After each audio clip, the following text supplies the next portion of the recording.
Confession of Betrayal, when love is not allowed to choose its own path.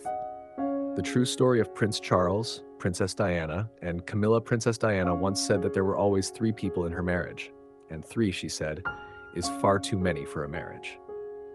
But long before those words were ever spoken, betrayal had already existed quietly within that marriage.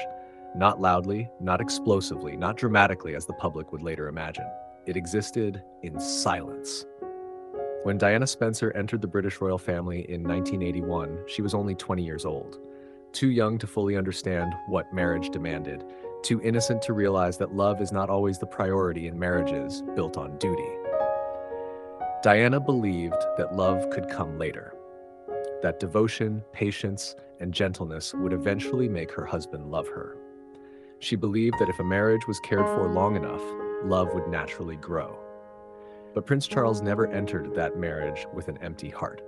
Before Diana, there was Camilla, not as a passing mistake, not as a brief weakness, but as a deep, enduring emotional bond. Camilla understood Charles. She did not possess Diana's youth or fragile beauty, nor did she inspire public adoration. But she offered Charles something Diana never could, the feeling of being himself. With Camilla, Charles was not a prince, not the future king, not the symbol of an institution. He was simply a man. Camilla never disappeared when Charles married Diana. She remained present in his inner life, quietly, persistently. Diana sensed it almost immediately.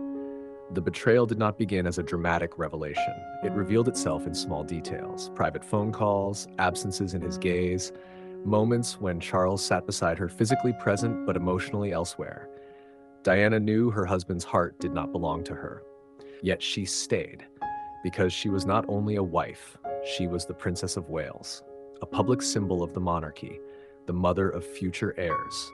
That marriage did not allow her to leave easily.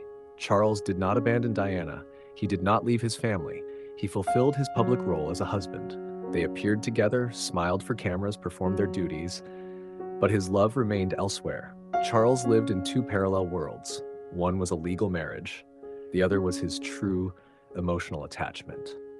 Diana lived in a different world entirely, a world of loneliness where she was surrounded by crowds yet never truly heard. She was bound by protocol, rules, and an institution that did not permit personal emotion to outweigh public image. Diana tried to hold the marriage together. She gave birth to children. She learned to become the perfect princess. She hoped that responsibility, time, and sacrifice would make Charles choose her, but that choice never came. The betrayal did not end quickly. It stretched on, quietly and relentlessly, protected by royal honor. What hurt Diana most was not that Charles loved another woman. It was that he never loved her in the way she needed.